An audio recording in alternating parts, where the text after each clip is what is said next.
Hume of Fox News has not only not apologized for his bizarre on-air attempt to threaten Tiger Woods into converting to Christianity, he's actually gone further. Before we detail Hume's double-or-nothing bet on this subject, for context, here was his original statement. He is said to be a Buddhist. I don't think that faith offers the kind of forgiveness and redemption that is offered by the Christian faith. So my message to Tiger would be, Tiger, turn to the Christian faith and you can make a total recovery and be a great example to the world. Now let's change just one word in there and try to guess what the reaction in there would be if his remarks had been these. He is said to be a Buddhist. I don't think that faith offers the kind of forgiveness and redemption that is offered by the Islam faith. So my message to Tiger would be, Tiger, turn to the Islam faith, and you can make a total recovery and be a great example to the world. And yet, when Billow asked Hume whether he had been proselytizing, he said, I don't think so. The more he spoke, the more apparent that his original comments were merely a warm-up.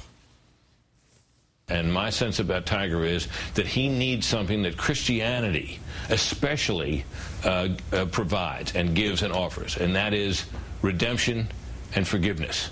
And I was really meaning to say in those comments yesterday more about Christianity than I was about anything else. I mentioned the Buddhism only because his mother is a Buddhist and he has apparently said that he is a Buddhist. I'm not sure how seriously he practices that. But I think that Jesus Christ offers Tiger Woods something that Tiger Woods badly needs. Badly needs. Hume left it at that, right? Oh, no. What I'm saying is if Tiger Woods were to make a true conversion, we would know it. It would show through in his being, and he would know it above all, and he would feel the extraordinary blessing that would be, and it would shine because he is so prominent. It would be a shining light, and I think it would be a magnificent thing to witness. A magnificent thing from a prominent figure, you know, kind of like when Tom Cruise displayed the magnificence of Scientology when he trashed Brooke Shields for her treatment of postpartum depression. When asked by Mr. O'Reilly what drives the negative comments about Christianity, it has always been a puzzling thing to me. The Bible even speaks of it, that you know, you speak the name Jesus Christ, and I don't mean to make a pun here, but all hell breaks loose, and it has always been thus. It triggers a very powerful reaction in people who do not share the faith and who do not believe in it. Let's turn to the president of the Interfaith Alliance, host of Air America's State of Belief, Reverend Welton Gaddy. Reverend, good to talk to you again, sir.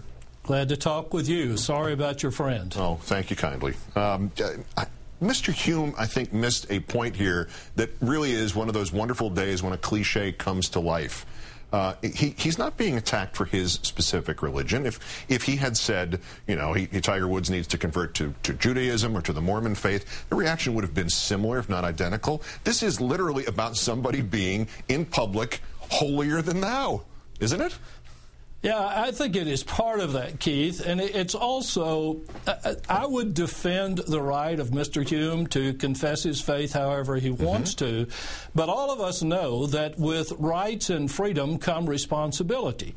And he's talking on a national news program. He's giving his opinion, as he has the right to do, but anybody who is pro-American, who loves liberty in this nation, wants to support the unity of religions and not contribute to their divisiveness. And his statement, though he backed up on it a little bit last night, his statement was still a judgment about another religion, a judgment he really doesn't have the authority to make. And the irony on that judgment, is it not correct that on theories of religion, he's got his facts wrong? I mean, he said Buddhism does not really have a vehicle for forgiveness. I mean, if you're going to go out on this limb, if you really feel you want to do that and take whatever the blowback is, I'm in agreement with you.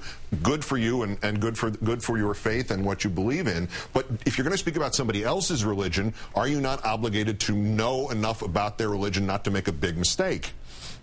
Absolutely, Keith. And I wish everybody abided by that principle. The fact is that Judaism has a strong doctrine of forgiveness. Other religions practice forgiveness as well. What's interesting in this instance is that I personally was offended by the way in which Mr. Hume talked about forgiveness and repentance within Christianity. He described a situation in which it was almost like, here's a marketplace of religions from which Tiger Woods can draw, and the best one to go to where forgiveness forgiveness seems to be cheapest and redemption cheapest is Christianity. That is a striking sign that he doesn't understand the pain that goes with forgiveness and that always accompanies redemption within Christianity. Yeah, it's like he's car shopping at that point. But the other thing in here that this immediately got converted into, no pun intended, was the conversation between Hume and O'Reilly about the war on Christianity. O'Reilly asked what drives negative comments about Christianity. Hume made the reference to every time you speak the name Jesus Christ, hell breaks loose. It's not a war. Why is there so much defensiveness about this right now? Because there is this persistent rumor among the religious right that somehow Christians are persecuted in the United States. They don't understand religious persecution. If they'd look around the world, they would. The fact is, Keith, I've been a Christian minister for 50 years almost. I talk about Jesus. I talk about Jesus with people who are members of other faith, but I do that with respect for them, ready to listen to them as well as them listen to me. What Mr. Hume was doing was trying to impose a kind of pseudo-established religion on someone else, and that is not in the spirit of religion generally or Christianity specifically. The Reverend Welton Gaddy of the Interfaith Alliance and Air America, it's always a pleasure and an education, sir. Thank you again for your time. Thank you.